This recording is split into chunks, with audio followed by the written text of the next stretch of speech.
What is up, Packers fans? Happy Monday. Welcome into an all-new episode of the Pack a Day podcast. I'm your host, Andy Herman. You can follow me on Twitter at AndyHermanNFL.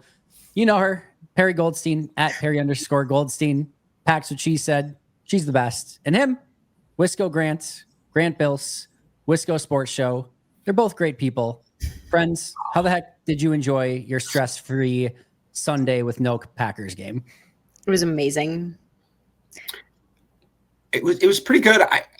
I just feel like, I don't know if it was this way in all of Wisconsin, but my local cable provider gave me Browns Niners in the noon slate, and I'm like, this does nothing for me. And Seahawks Vikings was admittedly a terrible game, but it was at least interesting. So I enjoyed the stress-free day. I would have liked to see Panthers Rams, but it was so good. It was. Do you have a ticket? Do you have Sunday NFL ticket or something? So we have Sunday NFL ticket, which was just the best investment ever. Although we kind of ruined it for ourselves because if we ever can't have it, can't afford it, because we split it with two other friends, so it's who live in our building. So if we ever can't afford it, I've ruined watching football for myself because there's no way I'm going back to Red Zone after this. It's so good.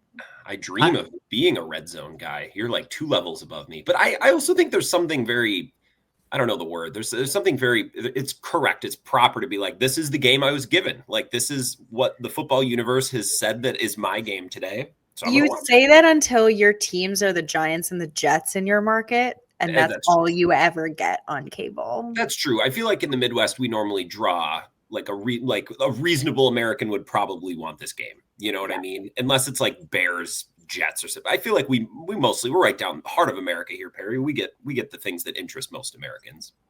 I have Sunday ticket. I'm still a Red Zone. So I prefer Red Zone, especially in the opening window when there's 7 or 8 games going on. Now, if something gets really good, then maybe, yes, I change over to that one game. But even then, they keep a pretty close eye on it in Red Zone. And I just feel like I'm getting everything that I want from those 7-8 games. And then even the 3 p.m. window, I'm usually a little bit more Red Zone oriented. And then I really enjoy watching the the Sunday night, Monday night, Thursday night games just in their totality. So and then of course, if there's a Packer game, I'm just watching the Packers game. But I feel like I get my full games from the Packers, Thursday night, Monday night, Sunday night football. And when I get just loads of football all at once and get to see everything, I'm in a very happy space. I guess we're just different. I mean, I just like keying on formations and specific player. I guess I'm just more detail oriented than you, Andy. I guess there was no focus on Niner. I don't even remember who they play. The Browns. My eyes were pointed at the TV, but very easily. The early slate, the only good. I mean, the Rams Panthers game was excellent. Yep. Just really excellent. And the Rams losing is obviously good for the Packers. The Colts Texans game was also really fun. Watching Daniel Jones trying to just play on what's clearly a broken leg is just a little bit painful, but it was close. That's why it was interesting. The rest of them were not close. And the same with, it's always fun watching anyone beat down on the Vikings, but it's just a little sad at this point. So yeah, good Sunday, although it's going to feel like a really long time when the Packers finally play the Bears next weekend. Well, you get 3 games, really quick in a 17 game span, and obviously 2 games in a 4-day span. And so you're overloaded, and then having to wait all of us, and not only just wait until next Sunday, but wait for what feels like a big time intense rivalry again for the first time in a really long time, even though I don't know if the Bears have earned that quite yet, but they are the number 1 seed in the NFC as we speak because those Rams lost to the Carolina Panthers. That did open up some potential number 1 seed options for Green Bay as well, which we'll talk about. But the Chicago Bears, the number 1 team in the NFC. Here's your playoff picture right now. Bears are at just to really bookend this to begin with. The Bears are your number 1 seed with 9 wins. The 49ers are your number 7 seed with 9 wins. That's how crazy this thing is. So Bears are 1 at 9-3. Rams are 2 at 9-3. Eagles are 3 at 8-4. And then the Buccaneers are 4 at 7-5. The Seahawks are 5 at 9-3. The Packers are 6 at 8-3-1. And then the 49ers are 7 at 9-4. On the outside looking in, are the Lions at 7-5, the Cowboys at 6-5-1, and the Panthers at 7-6. More in the NFC South race at the moment, but still only 2 games behind the 49ers basically as well. So it's a crazy NFC, and somehow the Chicago Bears are on top of it for the moment. I have 2 thoughts. Okay, one is one of my cousins is a Bears fan. Boo. But we were together on Thanksgiving, and he was like, I mean, I'm riding it out, but we're the most fraudulent. What at that point they were 8-3 team I've ever seen. Like, I just don't see it sticking through. And then after this game, it's like, do you still feel that way? And like the answer teeters on no, because they beat a very good team, albeit an offense that is struggling. Clearly, the Eagles' offense is clearly struggling. So I just think it was an interesting note from a Bears fan. Second is the Panthers loss doesn't feel so bad anymore? Question mark. I feel like that's a theme, are we revisionist historying it, or like are the Panthers actually decent? I feel like that's a theme where we have a bad Packers experience and then it ages 3 or 4 weeks. And it's like, oh, maybe. Oh, okay. Like maybe does every fan, I think every fan base goes through this. Like I think every individual fan base is mad about everything all the time. And then when I watch other teams, it's like, oh, maybe I shouldn't be so mad about that thing that my team did. I don't know. Well, the Browns loss looks worse, certainly over time. The Cowboys tie looks not great, but it still looks better over time. Like they're 6-5-1 and playing much better football now. The Panthers loss looks better because they just beat the Rams. Like that's a big deal too. Like the Packers aren't the only team that lost to them. Like they've played some good teams and beat them. And then, the other one obviously is the Eagles. That one actually looks, I think, worse. Yeah. Just because they look like complete garbage and didn't really do anything offensively against Green Bay. And Green Bay just couldn't do anything on offense in that particular game. But I just think that's how it ebbs and flows. Some of the teams you beat look like the Steelers win doesn't look as impressive. Certainly like the Commanders win doesn't look as impressive. Heck, even the Lions are not a playoff team right now. They're 7-5 and a game and a half out. Both of those wins maybe look worse than what they did at the time. But, that's, I think, to Grant's point, that's just life in the NFL. Some of your stuff's going to look better. Some of your stuff's going to look worse. And at the end of the day, everyone is pretty much in the same bucket of, at least in the competitive teams in the NFC, everyone's lost at least 3 games. Everyone's lost at least 3 games. No, there's no, I want to reiterate that there's no team in the NFC that hasn't lost at least 3 games. The Packers have one more tie than the best team in the NFC at the moment. Like that's where things are at. So the Packers are right in that group of teams, and it just goes to show you how crazy this NFC is. And I think the playoffs is going to be a joy. Not only that too, but each of these divisional races, like Bears and Packers are right next to each other in the North. Panthers and Bucks are right next to each other in the South. In the East, the Eagles still have a decent lead on the Cowboys, but Cowboys trending up, Eagles trending way down.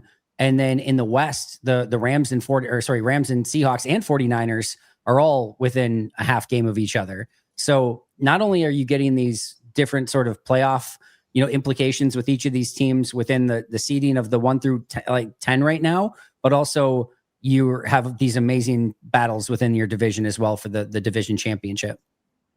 And some of these games, like the Cowboys and the Lions, are going to play each other this week. That's perfect. I don't want to say it's a de facto elimination game, but like both of those teams kind of need to have it. Maybe it is. I don't know. I'm not smart enough to play with the playoff machine and like do the if then. Like I know there's calculating, you can push buttons and get that, but like both of those teams need that game. That's going to be really, really fun.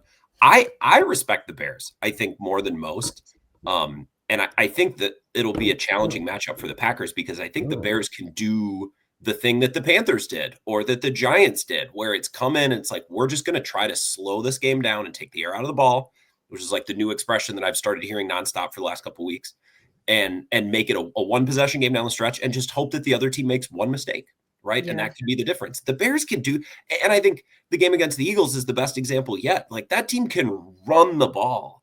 I don't know that they have the high end of the Packers if they play their best or the Rams if they play their best, but they're a really sturdy, solid operation. And I kind of know what I'm getting every week. And if they avoid mistakes and Ben Johnson calls the right plays and they execute, like I think they can beat anybody, even though their point differential it doesn't look awesome.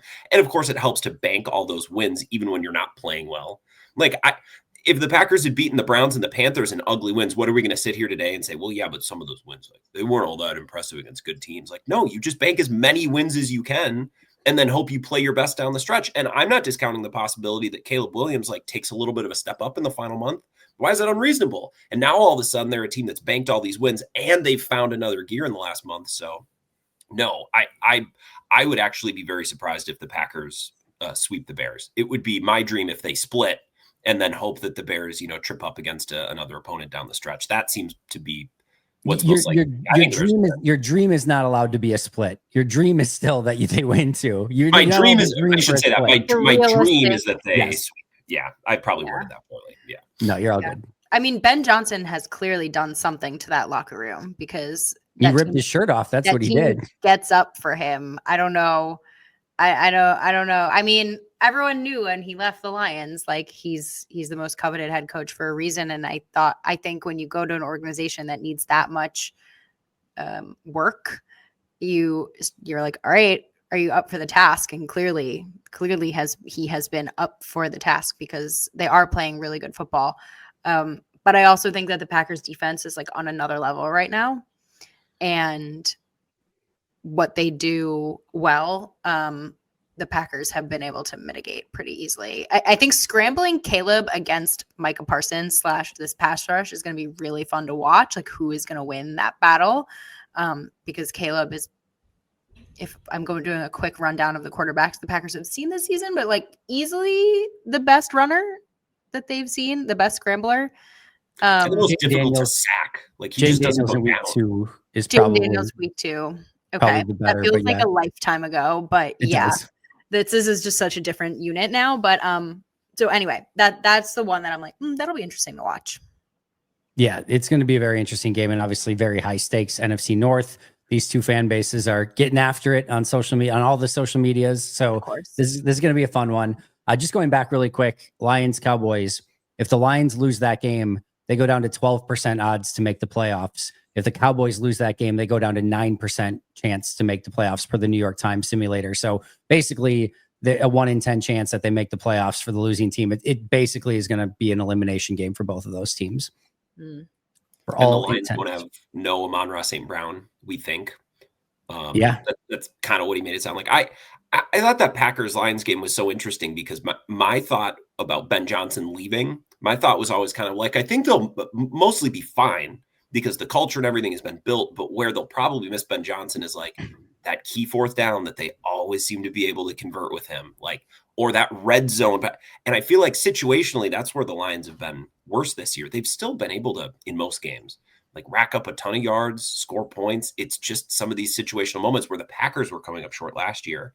And I think you really saw Ben Johnson's absence specifically in that Thanksgiving game. I don't know. I find that interesting watching someone leave and be like, okay, now I'm going to watch them without that guy, and see the little details or see what might be missing. And I feel like we're seeing that with the Lions for sure. Can you imagine if Matt LaFleur would have called that handoff on, what was it, like 4th and 2.5, 4th and 3, whatever it was, that Micah Parsons completely stuffed, Jahmyr Gibbs on the play? Like Matt, we would have heard about that for weeks on end of like, oh, they handed it off on 4th and 3 and got stuffed. Like we would have talked about it forever. And Dan Campbell called that play, and Mr. Aggressive himself. Looks great when it works. Looks really stupid when it doesn't. That was one that I think you have to question, especially running it wasn't right at Mikey. He had to kind of cut, but still in Micah's general vicinity, probably not the smartest idea there. Well, are you supposed to run at Micah or run away? I'm never sure. It bases on the play whether he's the worst player against the run in the world or the best. I'm still not terrible, sure. And teams should continue to just block him one-on-one would be the best case scenario. I think. Yeah, he's not very good overall in run defense or in pass protection. So just single him up. Every team should be fine. Just follow what the Cardinals did in pass pro and run at him as much as you want as well. I'd be all for that. Some really quick notes. Oh, actually, just really quick before we even get to that, I do want to spend just a minute talking about the Minnesota Vikings because holy hell. Yeah. Max Brosmer, as I tweeted out, did the impossible. He has Vikings fans pining for JJ McCarthy again. I didn't think that was going to be possible going into that game.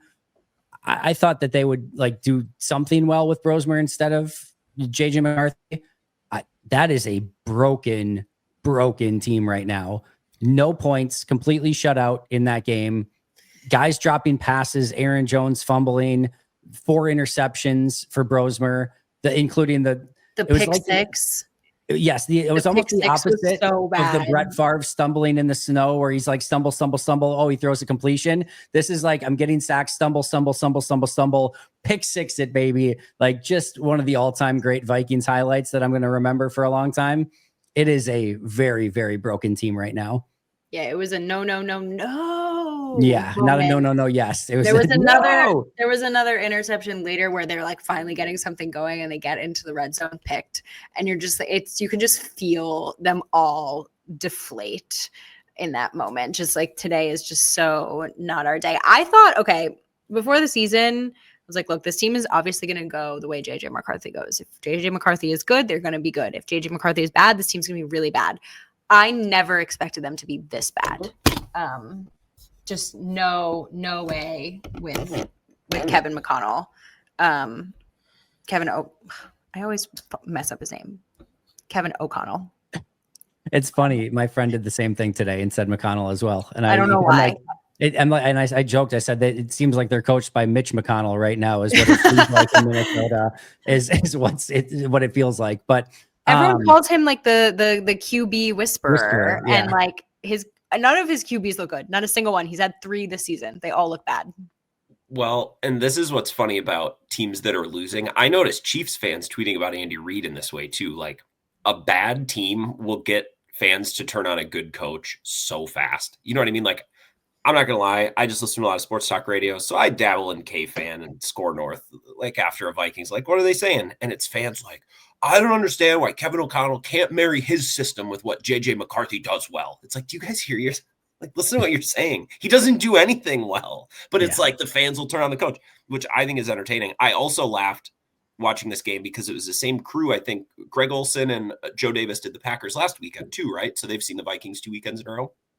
And Greg Olsen was saying some of the same things, like, why is Mike McDonald just running the clock out and kicking field goals? I don't get it. And I think it occurred to him at some point during the game, like, oh, it's the same as last week. They have zero fear of Minnesota. So like Jason Myers kicked like 5 field goals today. They let 2 minutes run down before halftime. So for the second straight week, we got to see an opponent basically like, this isn't a real football game. We're just going to run the clock and kick field goals and just let the clock expire, which I thought was kind of a funny little wrinkle to this game after watching, what the Packers basically elected to do against Minnesota last weekend.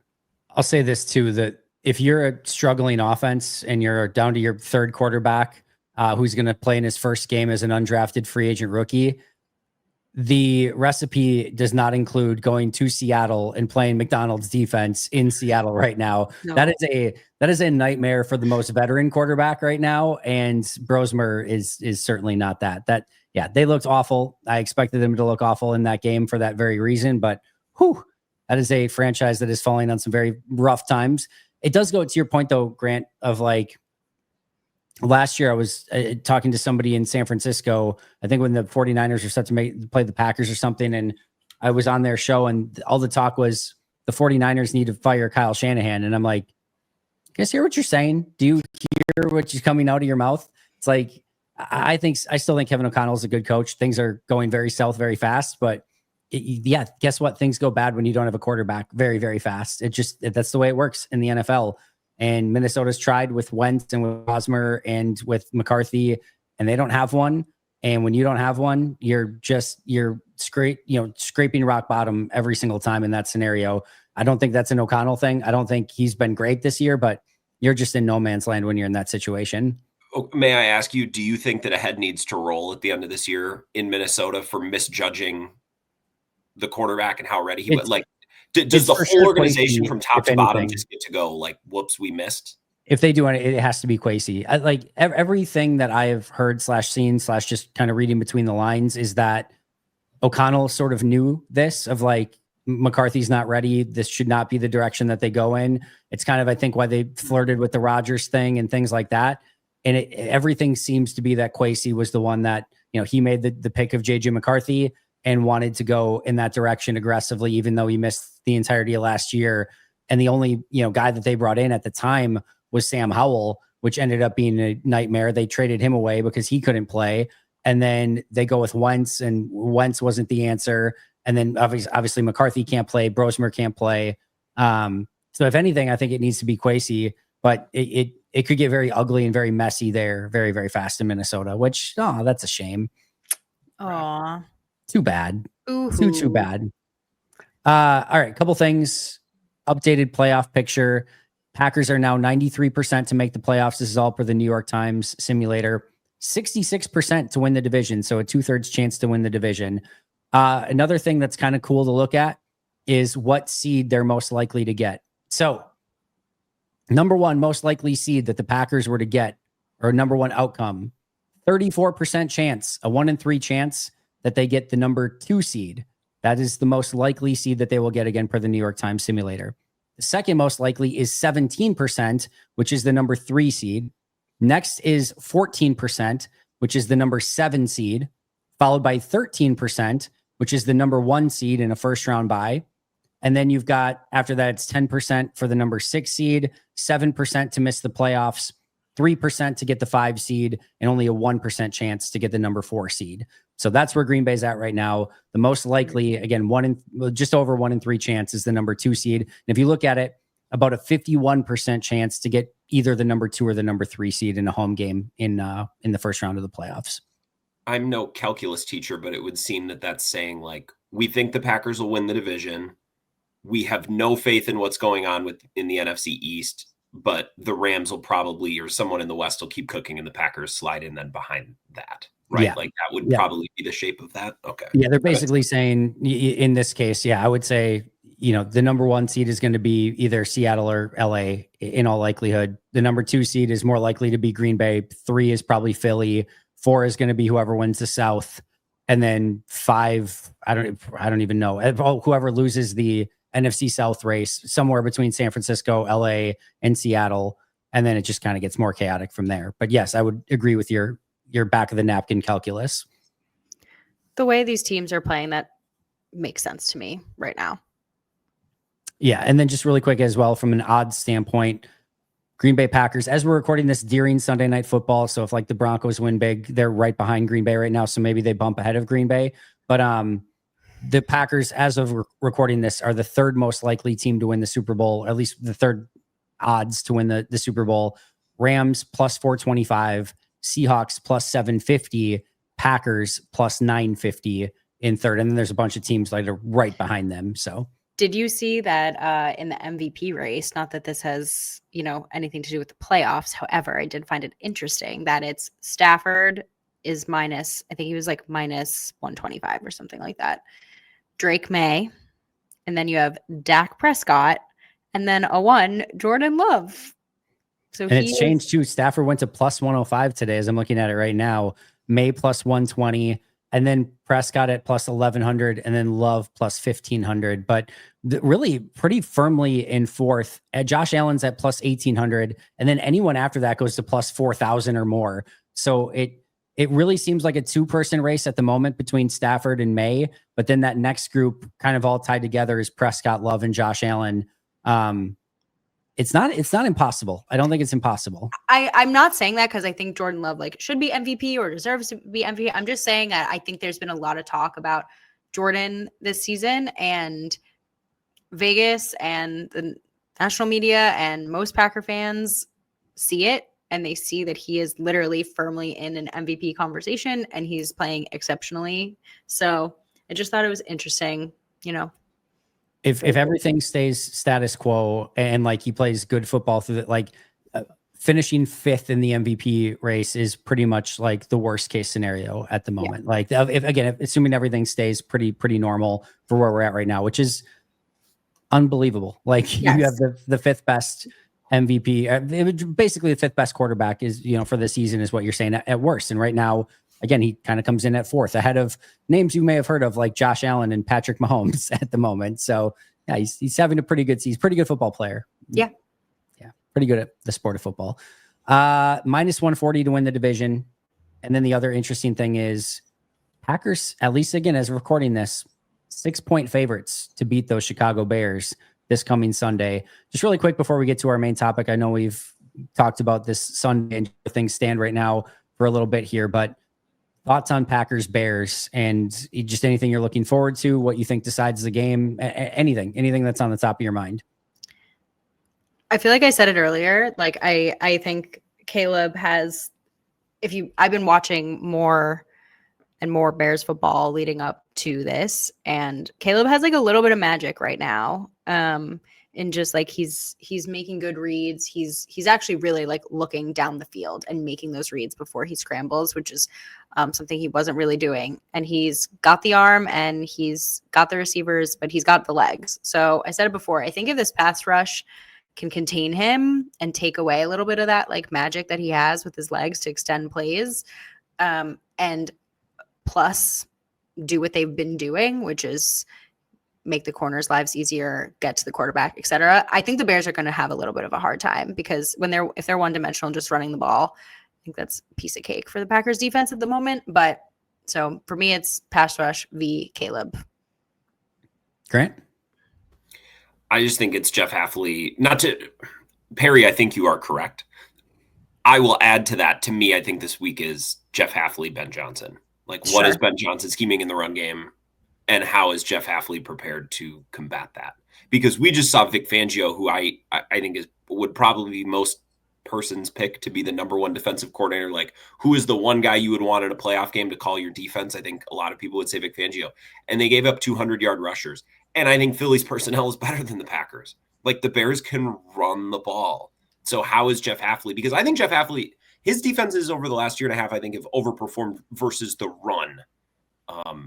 Considering their talent, like where they're strong, I like Quay Walker and Edgerrin Cooper, but they don't have a million TJ Slaytons that they can rotate in the inside. Like I think that's actually one of the softer. And Devontae Wyatt is gone, and he's gone, and even like he's more of a pass rushing defensive tackle, anyways. So like, but that's what I'm saying. Like I think Jeff Hafley has found a way to scheme up run defense, even when his personnel isn't supposed to be incredible at it. And I think that's the story of the week. I also think the health of Quay Walker is probably really big in this game too. Interesting that we are talking defense only. Are we just confident in this Packers offense right now to be on? No, I don't. I mean, I think it's just a really good game. I think is what it comes down to. I think both sides are massively intriguing. And I like the first thing I'll say is Green Bay's defense at home has not allowed more than 20 points or over 20 points in a game so far. Like their defense at home has been incredible. And so, yeah, it's going to be interesting. But I do think after seeing Chicago cut right through that Philly defense with their run game, yeah. And again, no Devontae Wyatt, even if he's not known as a run stuffer, just another body inside that you kind of need. Yeah, I'm interested to see what this is going to look like. And if they can stop that run game first, I would just say one thing. I think they've done an unbelievable job coaching up run defense in Green Bay. I don't just think it's a scheme thing. I think some of the stuff setting the edge and playing with better pad level and attacking gaps and Evan Williams just flying up from safety and making plays and Javon Bullard playing in the slot as a, I don't think people are quite giving, and I know you're starting to see it a little bit more. I'm glad that Evan Williams is getting his flowers now. That's great. It's well overdue. He was one of the best safeties in football in his rookie year, and he's played even better this year. Bullard in the slot, it's not, I don't get this twisted. I'm not saying he's Charles Woodson in the slot, but what Charles Woodson was able to do in the slot was play that thing like an outside linebacker and give you another like linebacker and run defense, even though that you were playing a nickel defense and could still cover everything. Bullard's now been better in coverage in the slot, giving them really good coverage. And he's physical enough to almost be like a modern weak side linebacker, which helps you a ton as well. I just, to that point, it's scheme, but I think they've coached this up really well. And I think what they're doing in the run game has been really impressive, but now they've got a huge challenge this week against Chicago. And to your point, Perri, I think Green Bay is going to have its challenges on offense as well, but we'll be keeping an eye on if Jaden Reed and Matthew Golden come back this week as well, and maybe getting some reinforcements to help that run or the passing game. And hopefully Josh Jacobs even a little bit more healthy this week to help that run game even a little bit more as well. Yeah.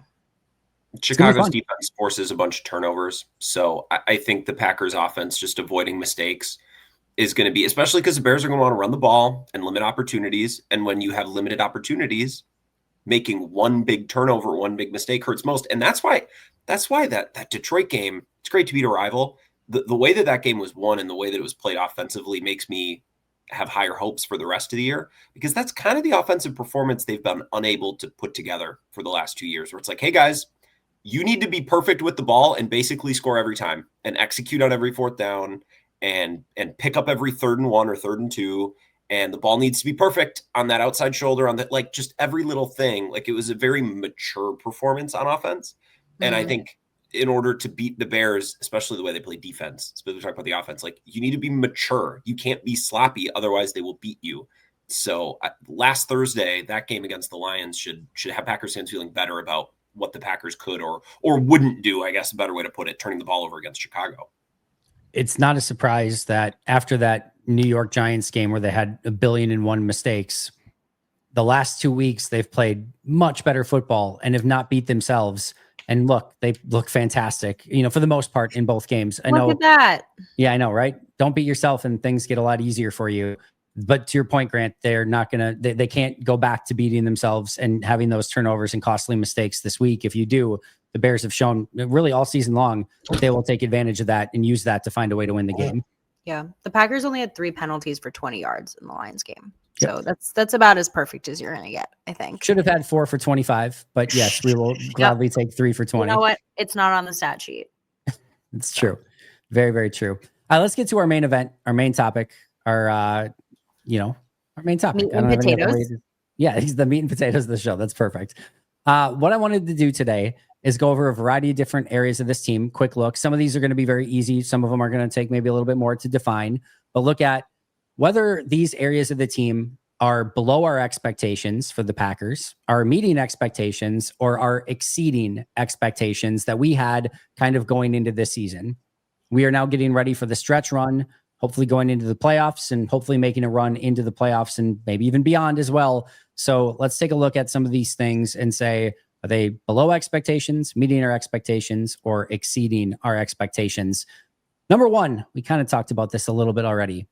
Sir Jordan Love. Perri, I will start with you. Meeting, exceeding, or below expectations? Oh, interesting. Well, if my expectations were high already, can I say meeting? Absolutely. Because he's having the season I expected him to have. Everyone had a bit of like they had some heart palpitations last season. He was injured. No part of me was ever concerned that once healthy, he would pull it together. And here we are. So I think if you were one of the ones that were concerned last season that he'd only shown like one good season as a starter, etc., fine, he's exceeding expectations. But to me, this is exactly the way I thought that he would play. And yeah, that's an easy one. Grant? I was going to say meeting too. And if he, lights it up and really takes his play up another level over the next month, then he could surpass. Then he could exceed. But no, this is about how I feel. And it sometimes makes me laugh anytime Jordan Love has a really good game, especially in a national TV spot. And people will go on their shows the next day and be like, there's the Jordan Love. That's what we've been waiting for. And a lot of times I'm like, I feel like I kind of see that same stuff every week. It might not result in touchdowns because Josh Jacobs is running it in from the 1 or 2, or there might be a lot of drops, or in the case of some of these games like the Panthers or the Vikings, like they just didn't have that many possessions, the Giants game, so it doesn't amount in counting stats. But even in his best games, people go, there it is, now we've seen it. It's like, he actually kind of looks like the same player most weeks to me. It just doesn't always result in huge, highlights or big time gaudy numbers. So I've been very pleased with the way he's played. I would say exceed, especially considering he's worked through a couple different injuries. Just been badass and impressive. Aaron Rodgers has had some pretty incredible seasons, obviously in Green Bay. His very lowest interception rates in 2018, he had a 3% or 0.3% interception rate, 0.7 in 2019, 0.8 in 2021. Even Aaron Rodgers' career interception rate is at 1.4%, who again is the most risk averse quarterback in the history of the world is basically where it's at. Jordan Love so far this year is at 0.8% interception percentage. Like, he has done an unbelievable job taking care of the football. 19 touchdowns, 3 interceptions, 67% completion percentage is a 3.9% jump over a year ago, almost a 3% jump of where he was at in 2023. To me, like, I had high expectations, I think it's not by a ton, but he's even exceeding some of the expectations I had for him. I think almost like expecting Jordan Love to go 20 at this point of the year, 67% completion percentage, 2,800 yards, 19 touchdowns, 3 picks, and like all the advanced metrics, just being in love with them, and 4th in the MVP but like race right now, at least from a betting standpoint. That still has to be somewhere again slightly above my expectations for him going into the year. He's been fantastic, and if he continues to play this way, it's for sure going to exceed my expectations. Well, and I think important context too is when we grade some of these other groups. Like, I think he's at times had to be the identity or the strength of the offense. You know what I mean? And I think that gets factored into the. So let's move on to the other groups. We can, add that into the conversation well too. Said. And I think that's a very important one. We're not going to necessarily go position by position. I have these a little bit interesting. That one I wanted to talk about Jordan first. Number 2, the running game. So this is all encompassing the running game as a whole. It's not just Josh Jacobs. It's Wilson, it's Brooks, it's Marshawn Lloyd, or the lack thereof. It's the run blocking up front. It's all of the run game in all encompassing. So Grant, you get to start on this one.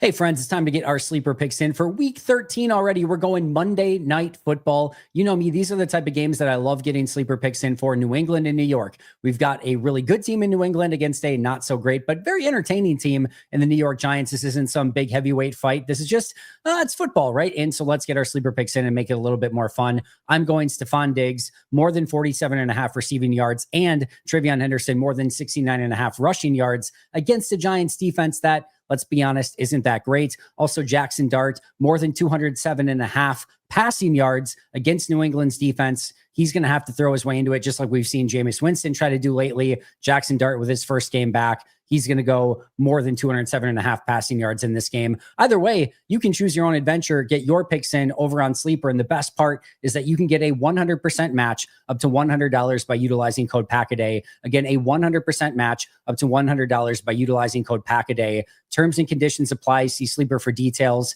What are you waiting for? They're available in over 25 states nationwide. So get those Sleeper picks in right now. Wait, it's meet, exceed, or what would the other term be? Below expectations. Low. It would be below. It would be below what I expected. And I think the Vikings game is maybe a really good example of this. And the Bengals game maybe too. And I don't have the numbers in front of me, but I felt like we came away from both of those games thinking, there we go. There they ran the football. Or Matt LaFleur, after the Vikings game, was like, I've never called that many run plays in a row. It was just great. And then I look at the stats. It's like 3.5 yards a carry. Like, they didn't even run the ball that well in the games where like those were the good running games. So even in those games, they haven't lit it up. So below my expectations, which is, frustrating considering Josh Jacobs has mostly been available.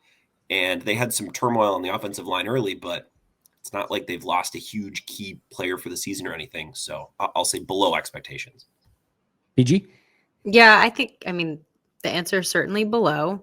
Again, compared to last season, which maybe we shouldn't be doing, but I guess that's my only comparison point, which is like the offense, like what the run game was the offense.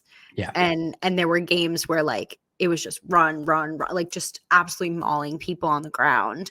And you're like, oh, hell yeah. Like I guess that's what this team is going to be. And that's certainly what they leaned on. Now, am I glad that my microphone has decided it doesn't want to work today? Am I glad that they can lean on Jordan this season instead of 100%? But it doesn't look the same when they do decide to run the ball.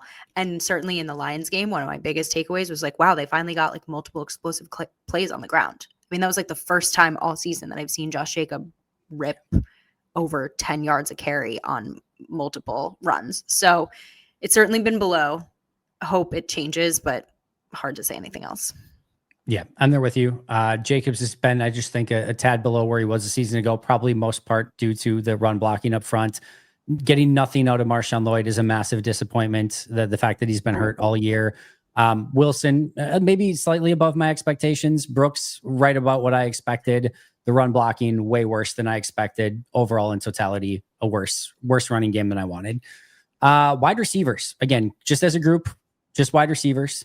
Are they at, below, or exceeding expectations? So we're not going position by position. We're not always. You'll see. There's no method to my madness. These are categories I wanted to go over. I guess they meet expectations. The Packers' offensive weapon group has been what it is. They have really good games where Grant said they look mature. And then they have some games where they have bricks for hands, and it's just been kind of up and down. I think individual players I could certainly point to as like exceed, we could do the same for each one.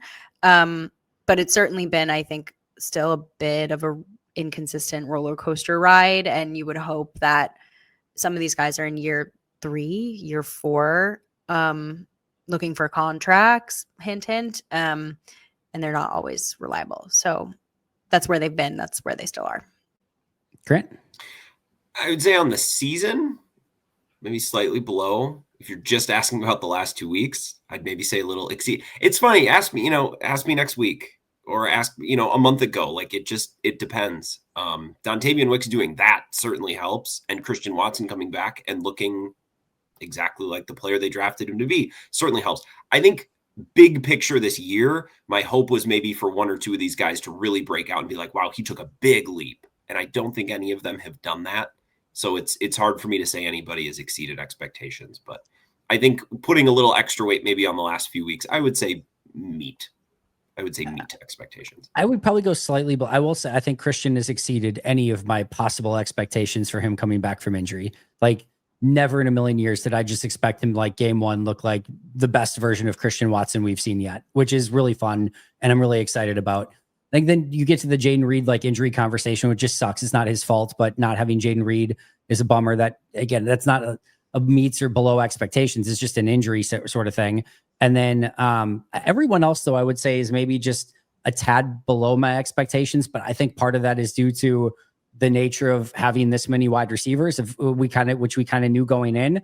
So I think if you average everything out, you guys are probably right, where it's probably a closer to meets. I would probably lean a little bit more towards below expectations, but I'll let the 2 of you win on that one and say meets expectations.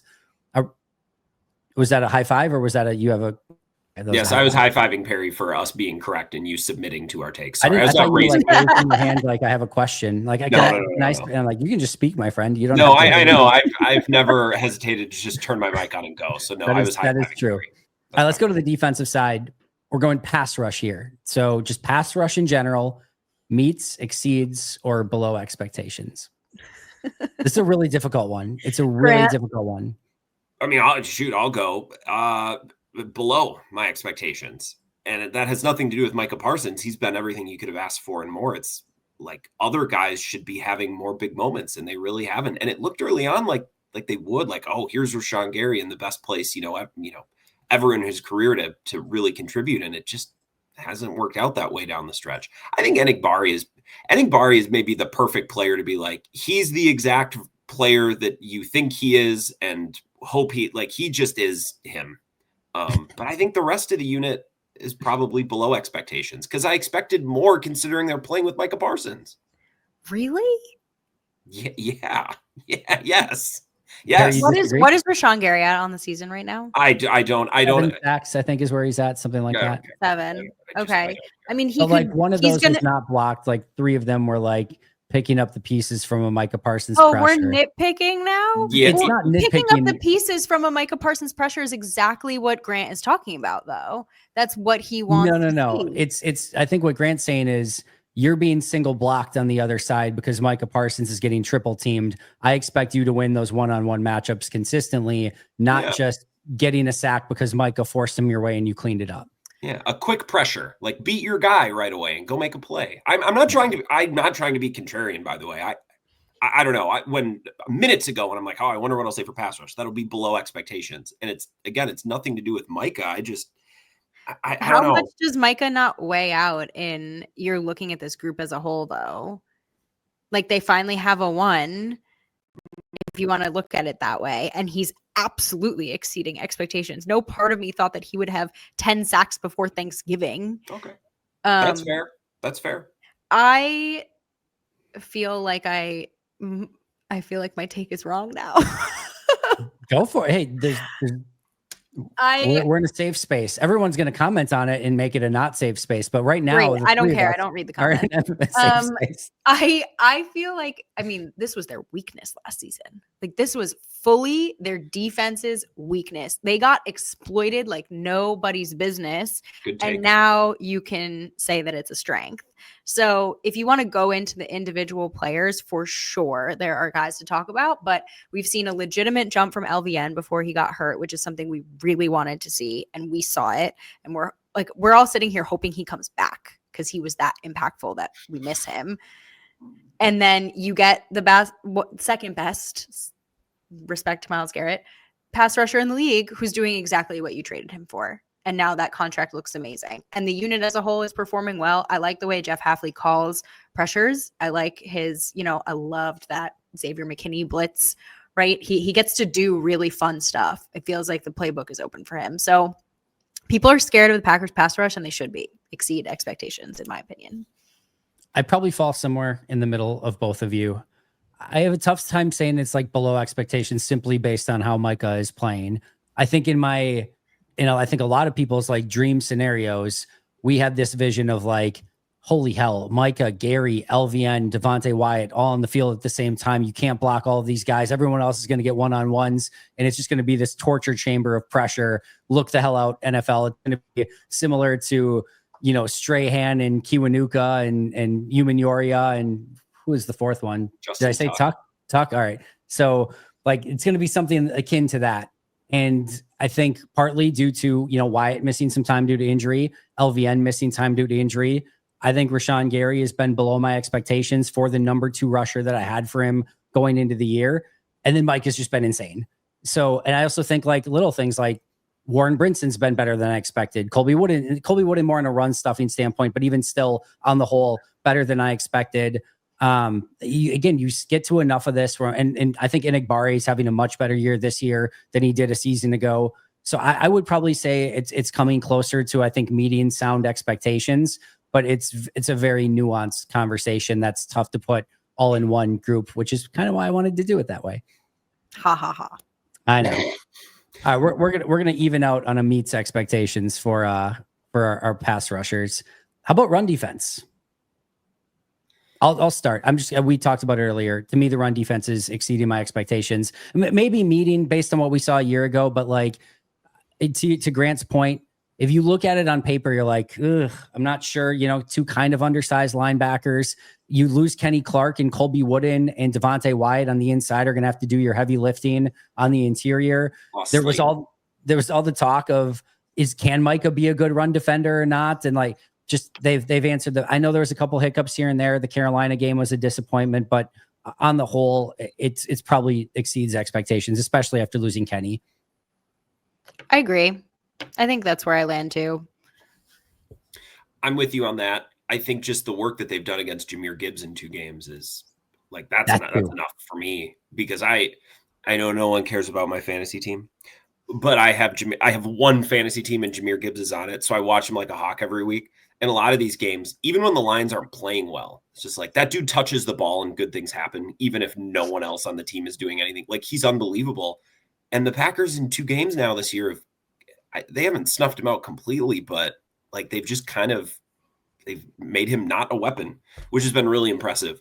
And I think the game maybe against the Panthers, but the Giants game probably even more so. Andy and Perri and Hafley talked about it that week. He's like, yeah, we gave up, a couple runs a carry, but the real issue is not getting off the field on 3rd and long and not catching interceptions that hit him in the hands. So even in the games where they've given up some yardage on the ground, I think their bigger issues have been elsewhere. So yeah, exceeded expectations. I maybe think it's the thing that impresses me most about Jeff Hafley and the way that he coordinates defenses, relative especially to the last couple guys the Packers have had. Fair. Coverage, just pure pass coverage. Oh boy. To be honest, can I go first? Yeah, yes. Absolutely. I think exceeds. And I say that only because I had really low expectations. Like, I looked at this cornerback group going into the season, and I know nothing about Nate Hobbs, so I have no expectations of you. You're at a net neutral. He was obviously not good. And I thought, this is going to be the Packers' weakness. I mean, this is going to be what gets them killed. Like, maybe they, get a couple sacks. Maybe they are great on the ground. But like, if you go up against like really good, 1-2s, they're going to struggle. and they haven't. They've obviously given up yardage through the air, but they are excellent at not allowing the big play. They get, they like I said, like Nixon has had, like, people have a lot of opinions on Nixon, obviously an up and down season. In my opinion, he's not a CB1. So he's playing like I expected him to, and also has had some really excellent moments. And the safeties are incredible, and they clean up enough that the corners can't do, in my opinion. And this is a lot on Jeff Hafley, I think, too. But definitely playing better. I thought this was going to be a way, way bigger, like, glaring hole going into the season than it has been. I mean, I'll piggyback off that first. 4 of the 5 defensive backs who are playing regularly are fantastic. Whatever expectations were, I mean, maybe fantastic is slightly strong for TV, just maybe on the tackle this past week. But overall, on the whole, from a pure coverage, if we're just talking coverage standpoint, he's been freaking fantastic and has certainly exceeded expectations, at least for me. And I was very high on Carrington Valentine. Javon Bullard's playing amazing. Evan Williams is playing amazing. Xavier McKinney is playing extremely well. Maybe not quite to the level of a year ago, but he's still playing really, really good football. And Keyshawn's about where I would have expected him to be. Nate Hobbs was a real bummer the way that he played. I still think there's a better version of him than what we've seen so far. I think injuries played a little bit of a piece of that. But on the whole, I would probably be somewhere between meets and exceeds. But and again, I want to be very clear here to people, like, you think they're one of the best coverage? No, I'm not saying that, but like, based on expectations going into the year, I'm maybe more leaning towards Perry's side, but at very worst, it's a meets expectations for me. Agree completely. I don't know what the advanced numbers say, and I do not watch the all 22. In fact, I mock it with my callers, calling it the old 22, because there's a caller who is way in the Northwoods and just likes to make fun of things. Oh, the old 22. So I don't know, but I just feel like Keyshawn Nixon is better than most Packers fans would tell you.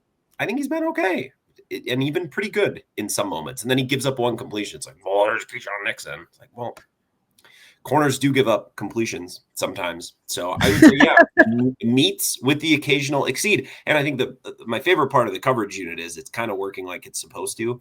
It's like, yeah, if the pass rush gets home and gets the ball out quickly, covers up for some of that stuff. And I think that's exactly how it's gone. So I would say meets with an occasional exceed. I'm with Andy.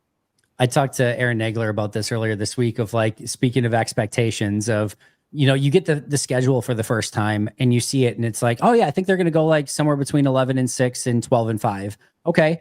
But are you going to be okay when they lose those 5 or 6 games that you expected them to lose? No, we're going to freak out entirely. But like, but then, so can we not panic until they get to like the 6th or 7th loss, which is, then below your expectations going into the year? No, we're going to freak out and panic about everything. It's the same thing in like pass defense of, like, you do realize in a normal NFL game, you're going to give up about 225 yards at minimum in passing yardage. So like, let's divvy out those 200 to 225 yards that everyone gives up in every game first. And like, once we get past that, we can start talking about, all right, this stuff is going poorly. And for the most part, again, like you're saying about Keyshawn, like, yeah, you're good as a corner in the NFL. Guess what? You're going to give up some completions. There's going to be 220-ish yards of air yards every single game.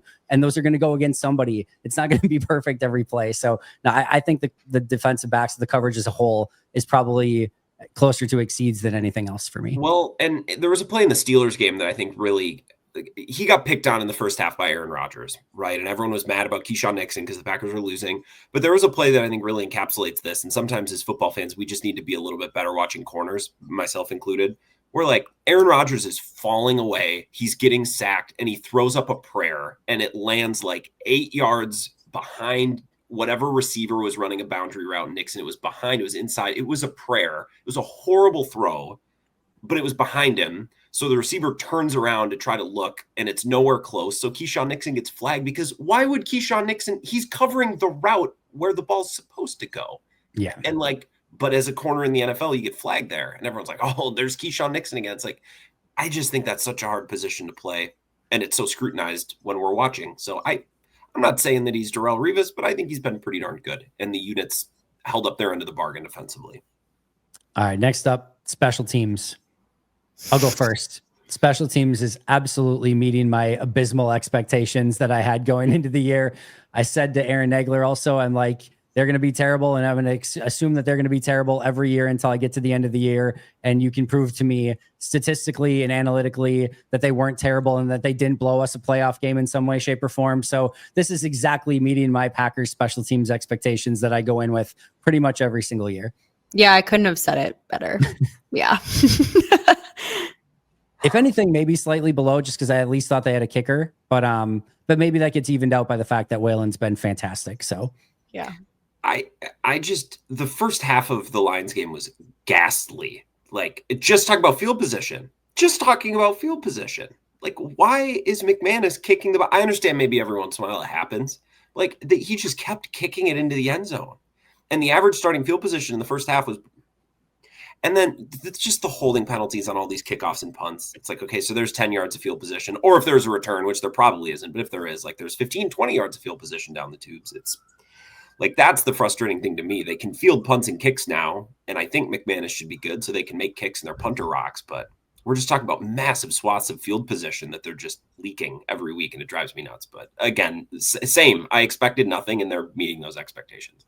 I can't stand one more like opening kick return that's got a penalty on it, or in the case of the Philadelphia Eagles game, a fumble. Yes, it was a helmet to helmet and we recovered, but still, like, can you get through the first play?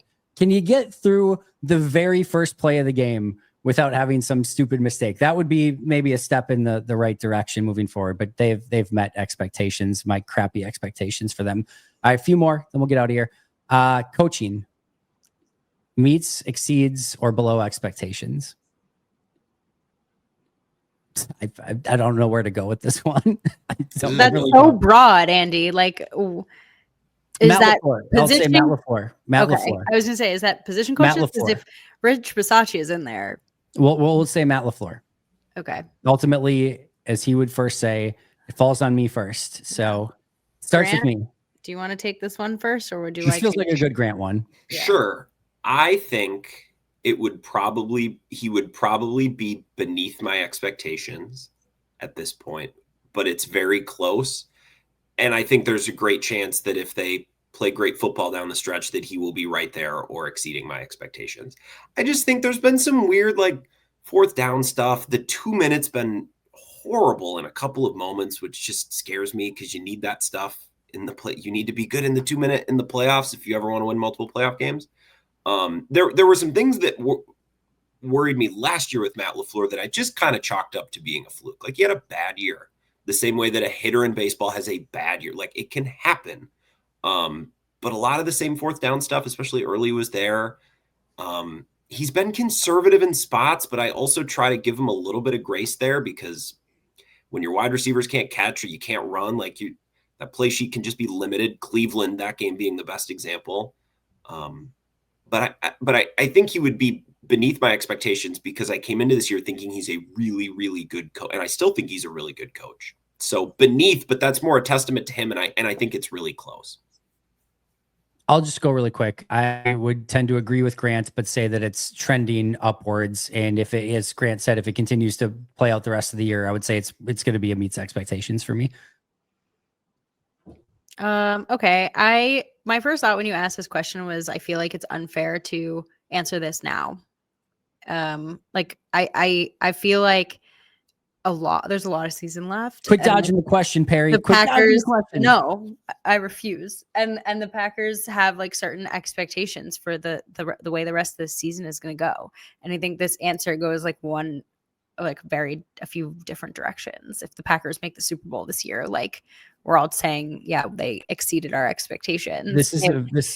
This is a very smart answer. Incomplete is probably the best way to grade this. Right? Like, the season is incomplete, and, like, yeah, we can judge what we've seen off of Matt LaFleur so far, which I think I agree. It's a meets. Like, he's still an excellent head coach. Still really don't want him to go anywhere. But it can turn depending on the way the season ends. You okay with that, Grant? Incomplete? That wouldn't fly in sports talk radio, but that's because it's a ridiculous medium. And yes, the rules podcasting is much more, prestigious, much more nuanced and prestigious. It's funny to me how much that win over the Lions did for Matt LaFleur, because everyone was circling, and then they went. And it's not that Matt LaFleur didn't call a good game, But again, we watch this team every week and it's like, oh, their receivers caught the balls. You know what I mean? Like, I think people were talking about it because he was aggressive. That's the only Sure. reason. And like, they don't want to hear the nuance of like, you didn't need to be aggressive in the Vikings game to win that one. It wasn't necessary. Nobody likes that. Everyone likes the shiny, flashy. He went for it on 4th down and he did, and it worked. You're not having that same aggressive in that game, Dan Campbell, and, he's getting fried for it because the plays work. Like, that's why I mean, like this like whole like he's not aggressive enough conversation, which I've obviously also had on my own podcast because everyone needs to talk about it. I view it as this like very shiny, flashy thing, and it's not actually like what makes a good coach a good coach.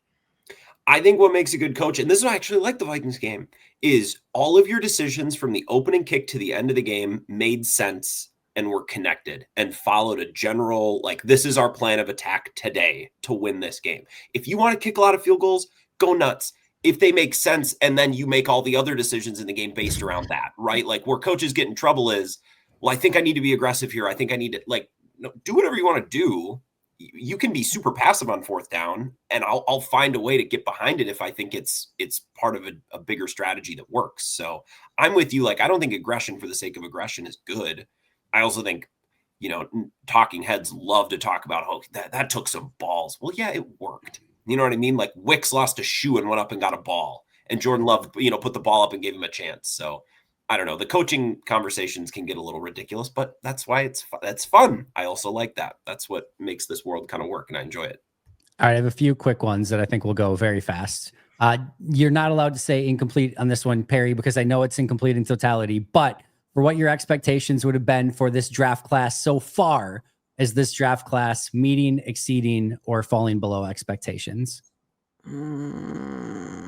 That's it's below. That's tough because Matthew Golden has not done anything of real substance as of yet. I don't think that's his fault, but entirely, but he's not done anything of substance. Belton is starting now, which is big, but he has also struggled the last 2 games. It is very much a work in progress. Savion Williams is your kick returner. He gave you one really massive play against the Giants, but he's not exactly been this like consistent wide receiver or anything like that. Barron Sorrell is a nice rotational piece. I'm excited about Warren Brinson. Colin Oliver hasn't played. John Williams hasn't played. They've been both out injured the entire year. Micah Robinson is no longer on the team. So to me, it is at this point below expectations, with obviously enough runway for the foreseeable future that this could still be a great draft class with a starting wide receiver, starting guard, starting defensive tackle. It's, probably even more than that potentially, but to me right now it's below expectations. Okay. For those who can't see Perri on video, she's very much agreeing and loves my take on it. Yeah, I do. Grant? Yeah, I co-sign with all that. That's probably the correct answer. Yeah. All right. I mean, we talked about the entire earlier when we did the pass catchers wide receiver. We didn't bring up Matthew Golden. I don't think he was mentioned by any of us. He hasn't done anything yet. And I think what I was going to say before Andy cut me off was that I think it's very hard to judge this draft class. We know that. When let me finish. No, you're not allowed to finish. Because the majority of the way you're judging this draft class is on your first round pick. Like, let's be honest. Everyone after the first round gets enough runway that you're not really judging them as a rookie. What you're judging is your first round pick, and our first round pick hasn't done anything. So he was drafted with high expectations. He's been below those expectations, and that would have been my answer. But if like Belton was like amazing at starting guard right now, and Savion Williams was doing great stuff, and Barron Sorrell and others were like making up for it, then you could get by with maybe Golden not doing as much, and they're not. Yeah, if the Packers have a starting right guard, that's really going to move the needle. It would be amazing right now if they had a starting right guard. That would fix a lot of problems right now. That'd be honestly way more important than getting anything out of Golden. To be honest, I'm just making fun of you now. I'm making fun of you back. My favorite rookie moment so far this year, other than the Savion Williams catch, was listening to the Paul Allen call. I listened to some of the game on K-Fan because we were deer hunting 2 weekends ago. And when Warren Brinson got that half sack, Paul Allen, he called something like, and McCarthy goes down and he's sacked by Warren Brinson. And then he paused, he goes, Warren Brinson. Like, he was mad. Like, this is the first time he's ever read this name in his life.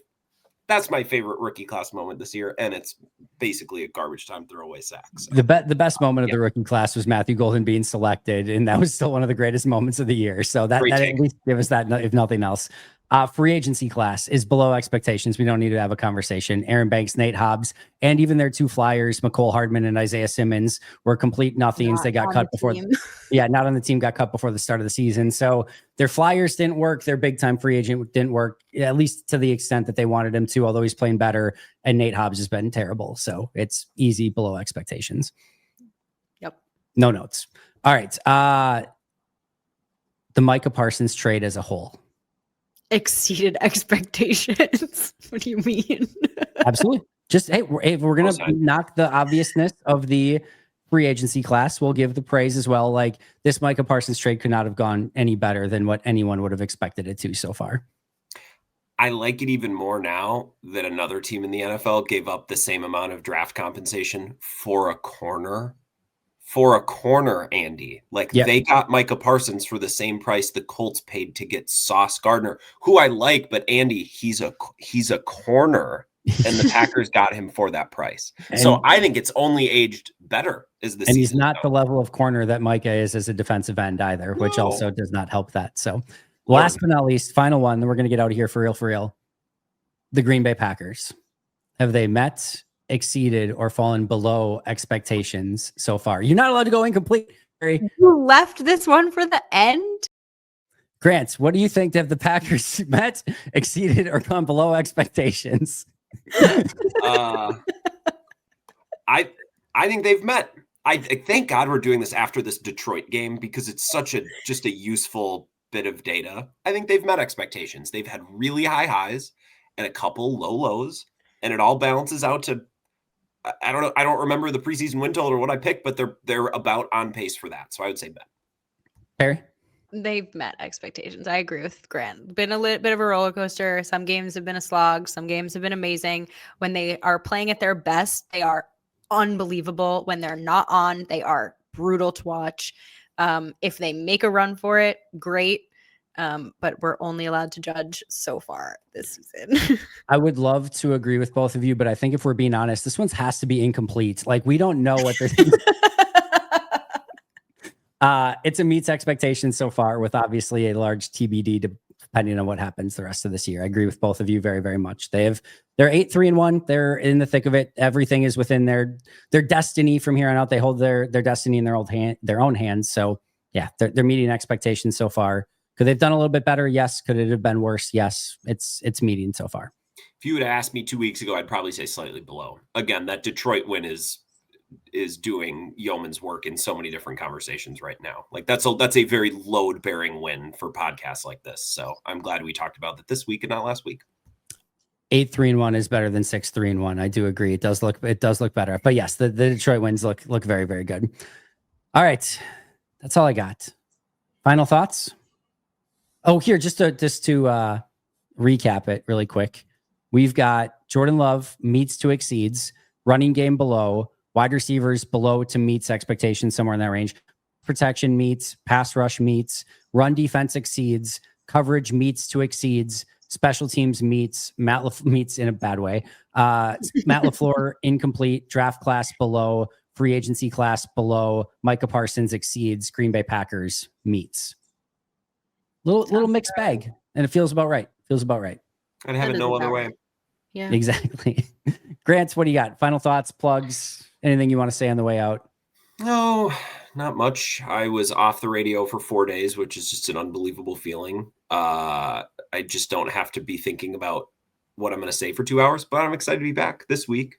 Lots of Packers talk. We just get to kind of revel in that Thanksgiving win and what comes next and look at the final stretch. So my radio program is on 4 to 6 on a couple of affiliates around the state. I would just recommend you go to my Twitter account at Wisco Grant. It's all right there. And then the show streams on the same places that every show streams. So YouTube, Facebook, Twitter, etc. So that's it. Go give him a follow. Perri, what about you? Same as Grant. Follow me on Twitter, Perri_Goldstein. Maggie and I are at Pax What She Said over on Twitter, Blue Sky, and YouTube. YouTube is really where you can find most of our content, all of our content. And we'll be back for a Bears preview in a couple of days. Cannot wait. Follow her at Perri_Goldstein, him at Wesco Grant, me at Andy Herman NFL.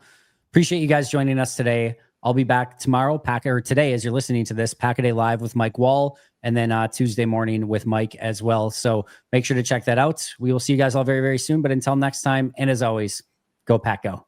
Go Pack Go.